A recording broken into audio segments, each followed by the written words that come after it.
Senhor candidato, a Constituição Federal entende que o Brasil é um país laico? O que o candidato ao Executivo entende que seja laicidade, respeitando a liberdade religiosa?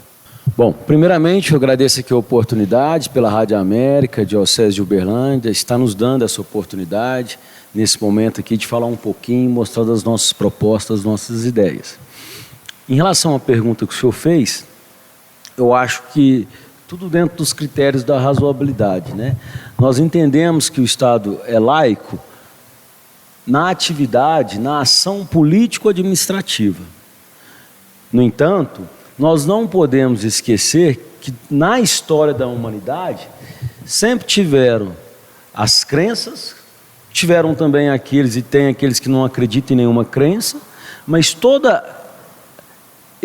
esse ambiente gera costumes, crenças, religiões, e isso faz parte da nossa sociedade, isso faz parte da nossa cultura. Então, eu acho que a gente tem que respeitar todas as manifestações, desde que não infira, que não tenha ingerência na atividade político-administrativa. Senhor candidato, no seu programa de governo a respeito de saúde e educação, a Igreja Católica, em sua ação evangelizadora, tem como preocupação permanente a promoção da pessoa humana, por meio da justiça social e dos direitos sociais. Isso está no artigo 6º da Constituição Federal. Nesta perspectiva, está o atendimento aos direitos à saúde e à educação. Como o seu programa de governo para a Prefeitura Municipal de Araguari pretende atender essas duas necessidades fundamentais da população? Bom, eu estou falando sempre nas minhas reuniões uma coisa, o quanto é importante a sociedade saber o que é a saúde e a educação para qualquer ente municipal, né? Às vezes tem muita gente que não sabe, por própria força da lei, a saúde e a educação, ela toma quase que 50%, 45% do orçamento de qualquer município. Apesar de estar lá previsto no mínimo 15% para a saúde, 25% para a educação, mas da maneira que ficou nas leis e na própria Constituição, ficou muita a ação que o município tem que desenvolver, então dificilmente alguém dá conta de gastar menos que 45%, 50%, às vezes eles até precisam mais. Então são atividades que todos os prefeitos têm que fazer, todas ações, atos de gestão, mas o mais importante que nós vamos fazer, junto com a comunidade, é trabalhando com políticas públicas que tenham evidências reais das demandas da nossa sociedade, da nossa comunidade araguarina. Eu até falei em outras oportunidades, quem vai nos ajudar com as evidências mais reais da necessidade da nossa sociedade são as entidades de classe e a própria igreja. A igreja, independente da crença, eu professo a religião católica, mas pode ser a igreja evangélica, a comunidade espírita, eles estão muito perto da vulnerabilidade dos mais necessitados. Então, essas políticas públicas nós vamos aplicar escutando todas as entidades de classe, todas as igrejas, para que a gente seja o mais assertivo possível. Senhor candidato, como regra geral, nós somos a nossa biografia. Um dos aspectos de uma biografia sadia, politicamente falando, é a educação política que submeteu aquele que se candidata a uma determinada função. Pergunto, o senhor como candidato ao cargo de prefeito da cidade de Araguari, se considera preparado suficientemente e adequadamente do ponto de vista ético e técnico? Eu me considero preparado, até porque eu venho de origens assim, né?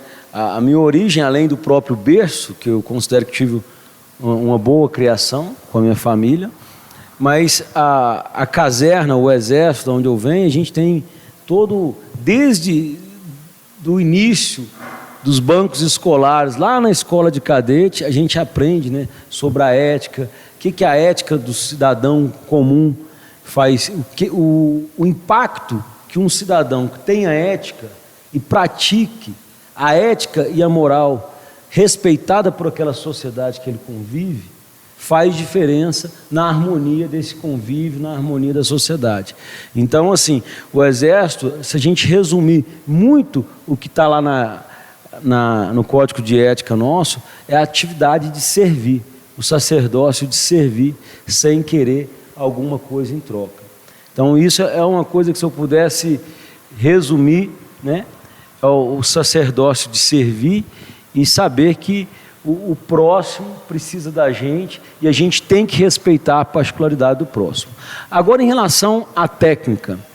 A técnica, que seria o saber lidar com a administração pública, foi justamente o que eu trabalhei nos últimos 17 anos depois que eu me formei. Porque eu sou da área de intendência no Exército, que é justamente a área que toma conta da parte logística e administração pública. Se eu não tivesse esse, vamos dizer assim, esse legado, esse passado, também com a formação jurídica que eu tive, me formei em Direito, com certeza eu não me sentiria seguro para estar aqui hoje como candidato a prefeito. Mas esses dois vetores, vamos dizer assim, que eu acabei de expor aqui aos senhores, foi o que me deixou seguro e apto a candidatar a prefeito da cidade de Araguari. Senhor candidato, a respeito da política habitacional, qual é a política habitacional do seu programa de governo para a cidade de Araguari? Há poucos dias atrás eu até estava lendo, no início do governo atual, acho que idos de 2017, uma reportagem mostrando que teríamos uma demanda aproximadamente de 9 mil habitações. E o governo com a promessa de 500 habitações, né, de construir 500 habitações. Nós estamos por efetivar agora nos próximos meses, já com o apoio da Coab, né, do Estado de Minas, por volta de 200, 300 habitações. Isso nos indica o quê? Que a gente precisa muito mais, principalmente pelo que está acontecendo na cidade agora. Então, no nosso plano de governo, vamos fomentar isso? Sim. Isso que é uma demanda das mais essenciais para o nosso desenvolvimento e para que tenha qualidade de vida e dignidade ao nosso cidadão. Mas uma coisa que eu quero deixar bem esclarecido para a nossa comunidade é que as nossas habitações, elas têm que ser vocacionadas de acordo com as demandas da onde a cidade está crescendo, com o plano diretor, e o que é o conceito hoje de uma cidade sustentável, cidade inteligente, né? Esses dias mesmo eu estava estudando Brasília, que é uma cidade linda, eu já morei em Brasília.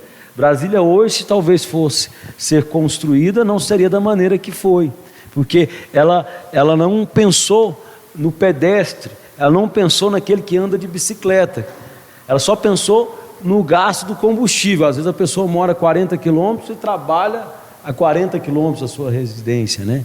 Então, a gente tem que ter uma cidade acessível, com mobilidade, o mais próximo possível da onde trabalha, da onde mora, de maneira que a gente utilize o menos possível combustível, petróleo, e tenhamos transporte sustentável e também simples de escoamento na nossa cidade.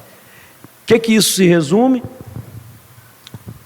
Uma habitação vertical, hoje ela mostra que é mais eficiente do que aquela habitação horizontal, que seriam os residenciais muito distantes da nossa cidade, que às vezes isso coloca também dificuldade para que o Estado chegue lá com toda a sua estrutura, tanto de saneamento como também de segurança e outras mais.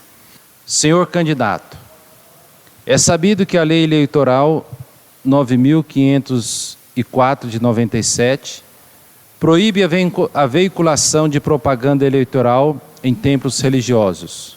O Código Eleitoral proíbe propaganda eleitoral destinada a criar artificialmente, na opinião pública, estados mentais, emocionais ou passionais. Pergunto: qual a posição do senhor no que diz respeito à prática do proselitismo eleitoral em templos religiosos? Bom, a posição que eu tenho, eu volto a dizer a mesma palavra, né? Nós não temos que ser representados? Sim, temos que ser representados. Mas nos templos religiosos, deve ter muito cuidado com qualquer tipo de manifestação desse tipo, né? Eu tive uma experiência o ano passado, quando ventilou o meu nome a candidato a prefeito, que fui numa igreja, um pastor chegou e falou assim: olha, esse aqui é o nosso candidato, tudo tal. E hoje, esse pastor apoia outro candidato. E como que fica esse pastor perante os seus fiéis? Porque ele fez muitos elogios à minha pessoa. E que bom, né? Mas amanhã ele chega ou não, é mais esse, é esse. O que eu acho interessante é o seguinte: para que tenhamos uma sociedade que esteja a sua representação nos diversos nichos e principalmente nas religiões, eu acho que a gente não deve escolher um ungido, que seja, nossa, esse aqui vai ser o nosso candidato. E sim, respeitar todos aqueles fiéis que queiram se candidatar e, às vezes, assim, abrir de maneira democrática para que todos possam expor em algum momento as suas ideias, né? Porque também a política, ela faz parte em qualquer meio que a gente vive. E a gente tem que fomentar isso, inclusive nas crianças, saber que a política, ela não é um fim, ela é um meio. Ela é um meio de mudar a vida da nossa sociedade. Então a gente também não pode abafar essas manifestações políticas no seu ato de servir, naquele ato mais puro mesmo, que é o ato de servir e mudar a nossa sociedade, mas ao mesmo tempo, quem somos nós como pessoa física para falar que esse é o melhor para 400, 500, 600, 800 pessoas? Então a gente tem que deixar o discernimento de cada um dos demais candidatos. É isso que eu acho. Senhor candidato, consequência dos cortes em políticas públicas do governo federal refletem no desemprego, subemprego, vendedores ambulantes e moradores de rua. Como o seu governo pretende enfrentar esta dolorosa situação social? Ele poderia contemplar a possível implantação de um restaurante popular para a cidade de Araguari? Sim, sim. Bom, o restaurante popular é uma necessidade, é uma iniciativa que, se a gente aplicar, e nós vamos aplicar na nossa gestão, vai ser muito bom, tenho certeza que trará benefícios, mas nós não podemos ter isso como um fim. O que eu mais me preocupo é o seguinte: como nós vamos gerar emprego? Eu estou com um foco muito especial na nossa gestão, na pequena e média empresa, no MEI, microempreendedor individual, que envolve inclusive o ambulante. Eu não posso deixar porteiras, cercas, para que esse pessoal, na sua iniciativa ali, possa empreender. E quando a gente começa a ter, eu cito muito o caso de alguém que começa a vender um espetinho. Se eu não crio barreiras, igual alvará, que ele não tem autorização, só o que tiver que cobrar mesmo. Mas se eu fomento aquela atividade dele, quando o ver, ele está dando emprego para 2, 3 pessoas, que vai ter um servindo, vai ter um fazendo lá, assando o espetinho, vai ter um fechando a conta, uma lá preparando a gentinha, e quando a gente vê, tem um espetinho, tem 8 empregos. Isto seria uma das formas, mas outra que daí nós vamos ter um foco muito especial, é o quê? Perceber as vocações da nossa cidade, principalmente na geração de riqueza. Qual é a nossa indústria? É o agronegócio? Qual é a outra indústria que está surgindo na nossa cidade? Então essas demandas têm que ter cursos profissionalizantes, e ir naqueles mais vulneráveis, resgatá-los com cursos profissionalizantes, com outras atividades que cause uma elevação, né, para o impacto social, e aí sim a gente pegar aquele vulnerável e colocar ele no mercado de trabalho profissionalizado e com dignidade. Senhor candidato, o que o senhor entende sobre a causa ecológica? É justa? De que forma implantá-la em seu governo? Bom, a causa ecológica, ela é multidisciplinar, né? Tem vários assuntos temáticos que a gente pode tratar dentro da causa ecológica. É lógico que a gente pode ser um pouco mais técnico, igual nós temos uma preocupação muito forte com os nossos recursos hídricos hoje na cidade.